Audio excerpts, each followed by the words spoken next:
Men, the most revealing information a woman gives you isn't in the carefully constructed stories she tells to impress you or the image she's trying to project. Before we get into it, don't forget to like and subscribe, and hit hype to boost this episode. Drop a comment below with your city or country. I'm always curious where viewers are joining from. Red flag 1. Everyone says I'm too much, or people can't handle me. When she casually mentions that people tell her she's too much, too intense, or that people can't handle her, and she says it almost proudly, or as though it's other people's problem, most men hear this as her being confident and unapologetic. It's actually revealing.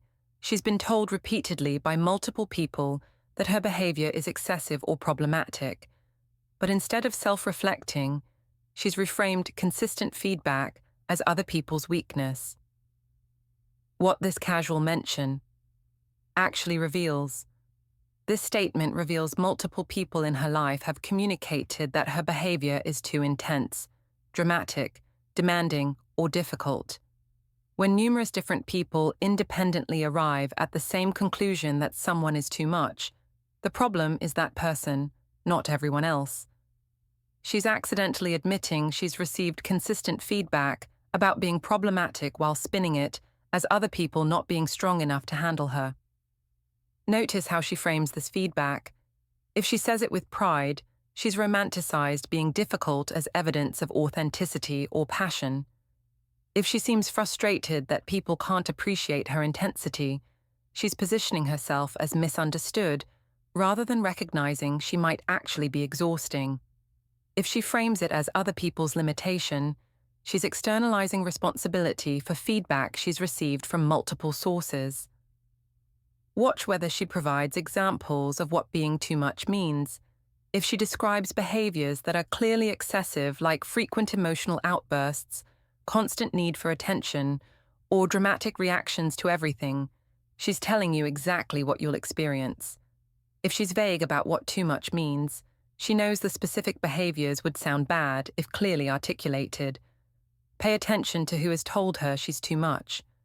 If friends, family, past partners, and co-workers have all communicated this, she's difficult in every relationship context, not just romantic ones. If only romantic partners have said it, she's specifically too much in intimate relationships where her behavior intensifies. Either way, multiple people have identified the same problem. Observe whether she's done anything to address the feedback. If she mentions that everyone says this, but she's working on moderating her intensity through therapy or self-awareness, at least there's acknowledgement and effort. If she's received this feedback from multiple people, but done nothing except reframe it as their weakness, she has no intention of changing, and you'll experience exactly what everyone else found too much. Notice if this comes with expectations that you'll be different. Some women mention that past people couldn't handle them as test to see if you'll position yourself as stronger or more capable. If she's implicitly challenging you to prove you can handle what others couldn't, she's setting up dynamic where accepting her excessive behavior becomes test of your adequacy. Why this is actually a red flag. This casual mention is red flag because when multiple people independently conclude someone is too much, that person is objectively difficult. She's accidentally warning you that you're about to experience behavior that others found exhausting, overwhelming, or intolerable. Instead of heeding consistent feedback and moderating problematic behavior, she's decided everyone else is wrong. You'll deal with whatever made her too much for everyone else, and she'll frame your eventual exhaustion as your weakness rather than her problem. Red flag 2. I don't really get along with other women. When she casually mentions she doesn't have female friends, doesn't connect well with women, or prefers male company, and frames it as women being catty or jealous, most men either don't think much of it or feel flattered that she prefers male company. It's actually revealing she can't maintain relationships with people who see through her performance, has internalized misogyny, or creates dynamics where she competes with women rather than connecting with them. What this casual mention actually reveals. This statement reveals she either lacks the emotional skills that women typically use to maintain friendships, or she's so competitive and attention-seeking that other women recognize her problematic patterns and distance themselves. Women are generally good at identifying manipulative or problematic behavior in other women. When someone can't get along with women as a category, women have collectively identified her as someone to avoid. Notice how she explains not getting along with women. If she claims women are jealous of her, she's revealing narcissism and belief that women view her as threat rather than recognizing she might be the problem. If she says women are too dramatic or emotional, she's projecting qualities she likely possesses onto other women. If she frames women as catty or fake, she's showing contempt for her own gender. Watch whether she has any positive female relationships. If she doesn't have a single close female friend, she's either been rejected by all women who got to know her, or she's rejected all women because she views them as inferior or competition. If she has female acquaintances, but no close friends, she keeps women at distance to prevent them from seeing her clearly. Pay attention to whether she seems proud of preferring male friends, or if she acknowledges it's problematic. Pride in not getting along with women reveals she thinks this makes her special or different, rather than recognizing its serious deficit.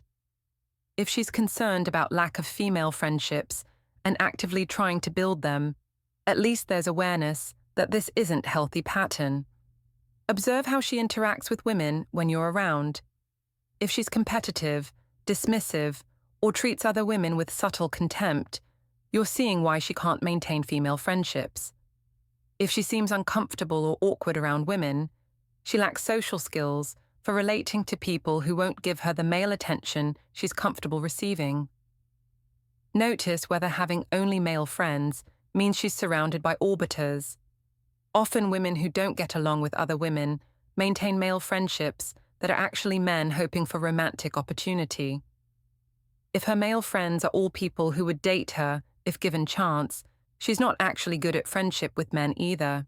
She's just good at collecting male attention. Why this is actually a red flag? This casual mention is red flag because inability to maintain female friendships reveals significant character or social problems. Women are skilled at identifying manipulative, narcissistic, or problematic behavior in other women and protecting themselves by distancing from it. When all women reject someone, there's legitimate reason.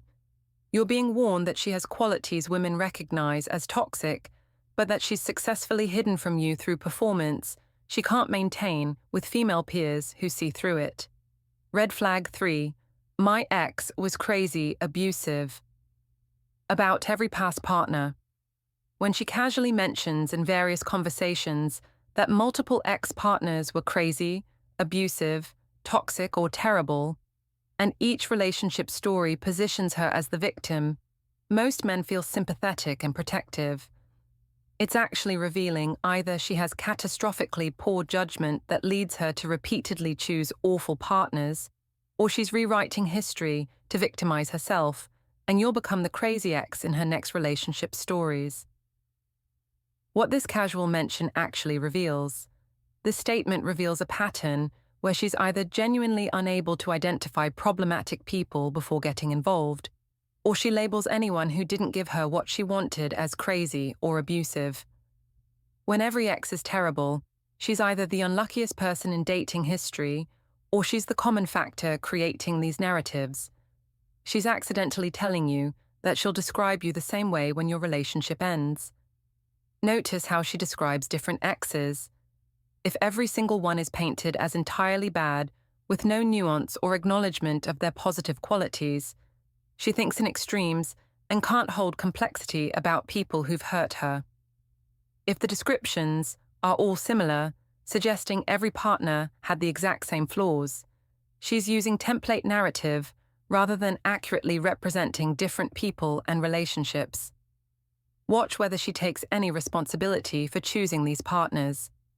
If she frames herself as innocent victim who couldn't have known these men were terrible, she takes no accountability for pattern of poor partner selection.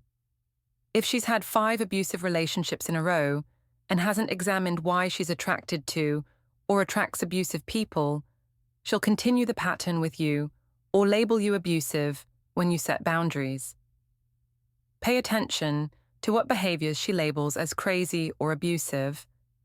If she describes genuinely abusive behavior, like physical violence or severe emotional manipulation, she might actually be a trauma survivor. If she describes normal relationship boundaries, disagreement, or men eventually leaving as abusive, she's misusing serious terms to vilify anyone who didn't comply with her expectations. Observe whether her stories are consistent or if details change in retelling. If she adds details or exaggerates circumstances when recounting relationship stories, she's embellishing to maximize sympathy.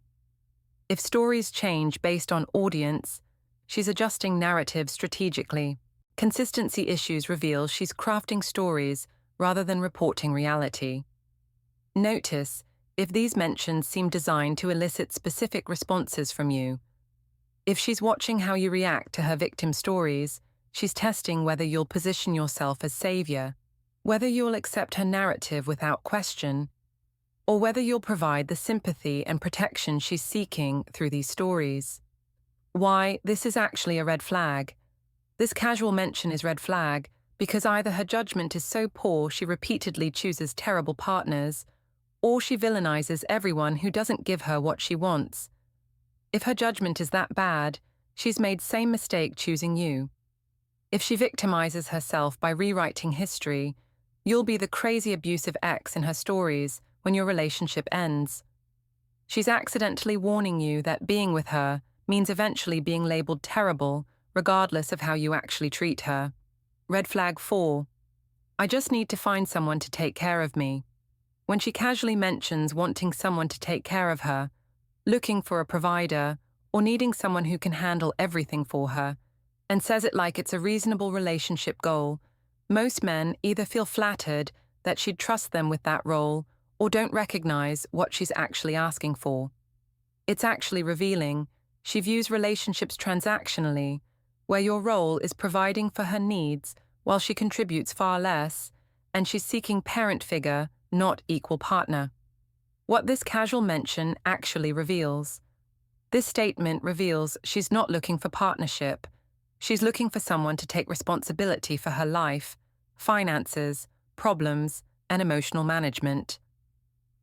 Women who casually mention needing someone to take care of them are being honest about wanting dependent relationship where they contribute little while receiving significant support, resources, and caretaking from partners. Notice what specifically she wants taken care of. If it's financial, she's looking for a provider to fund her lifestyle. If it's emotional, she wants someone to manage her feelings and problems.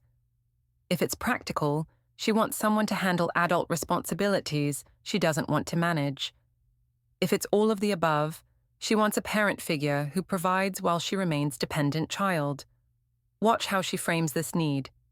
If she presents it as feminine desire for masculine provider, she's using traditional gender roles to justify wanting one-sided relationship. If she frames it as needing support because life has been hard, she's using victim narrative to justify dependency. If she's vague about what being taken care of means, she's testing what you'll volunteer to provide. Pay attention to what she offers in return.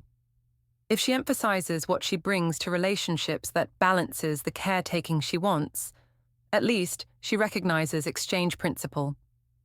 If she only discusses what she needs without mentioning mutual support, she views relationships as one-directional, where men provide and women receive. If she seems to believe her presence alone is adequate exchange for comprehensive caretaking, she's entitled. Observe whether this connects to mentions of what past partners didn't provide. If she frames previous relationships as failures because partners didn't take care of her adequately, she's telling you she evaluated those men on provision and found them lacking. You're being evaluated the same way. If they didn't provide enough, she's seeking someone who will, and you'll never know if you're valued for yourself or for what you provide. Notice if she demonstrates ability to take care of herself, or if she seems genuinely unable to manage adult life. If she's capable, but seeking someone to take over responsibilities she could handle, she's choosing dependency. If she seems genuinely unable to handle basic adult functioning, she has serious issues that you'll be expected to manage if you're the one taking care of her. Why this is actually a red flag. This casual mention is red flag because she's telling you she wants dependent relationship with you in provider role. She's not seeking equal partnership.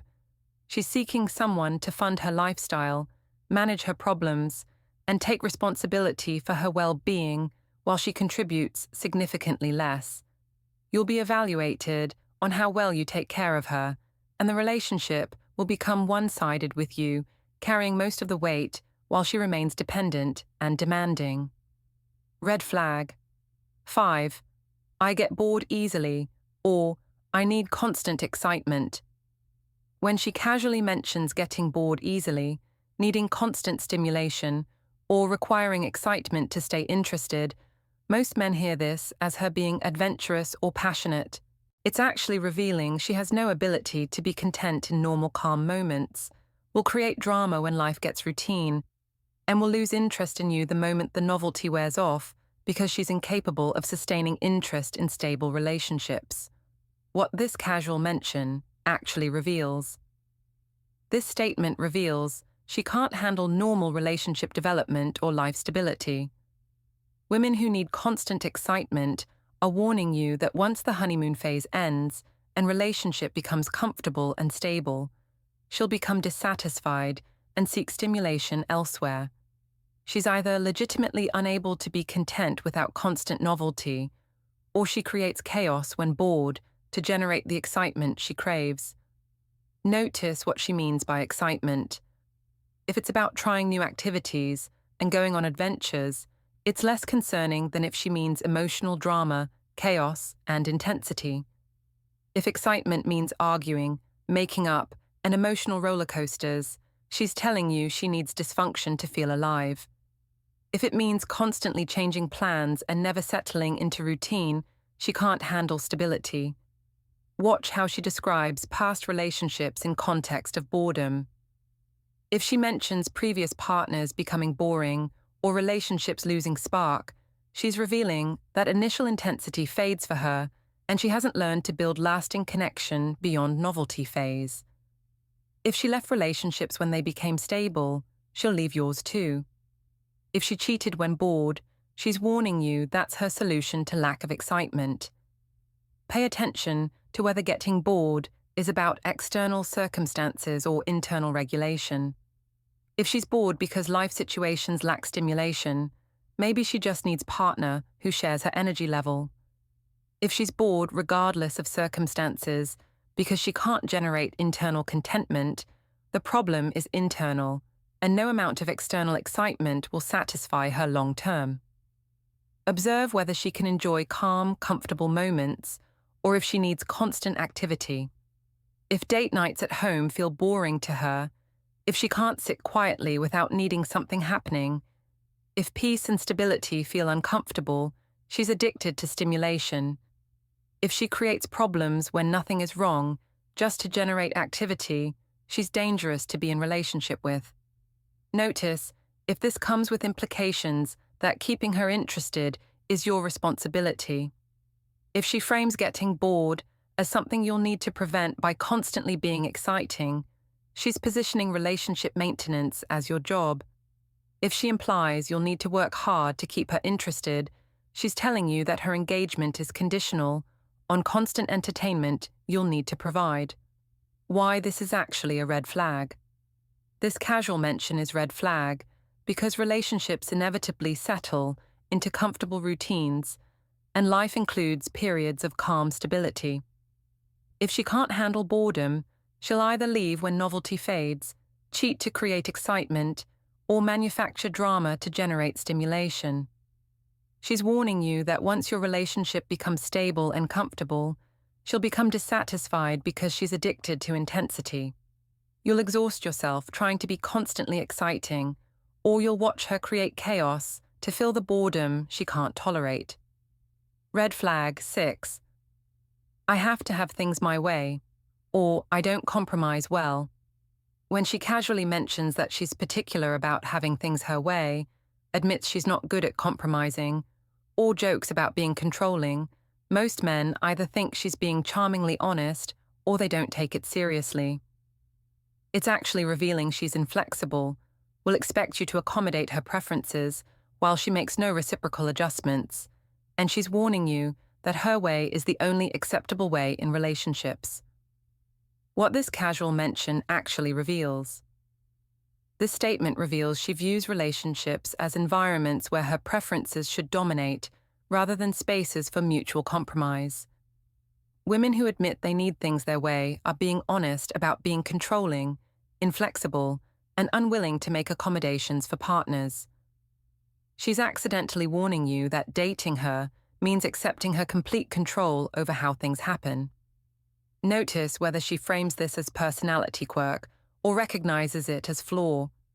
If she presents needing things her way as just how she is, she's decided this is an acceptable trait that partners must accept. If she acknowledges it's problematic but laughs it off, she's aware it's a flaw but has no intention of working on it. If she seems genuinely concerned about this tendency, at least there's awareness. Watch what specific areas she needs control over. If it's about cleanliness or organization, she might just have strong preferences about living environment. If it's about everything, including how you spend your time, what decisions you make, and how you do things, she needs control over all aspects of your life. The broader the control needs, the more problematic the pattern. Pay attention to what she says happens when things don't go her way. If she admits she gets upset, difficult, or makes life hard for people who don't accommodate her, she's warning you that non-compliance with her preferences results in punishment.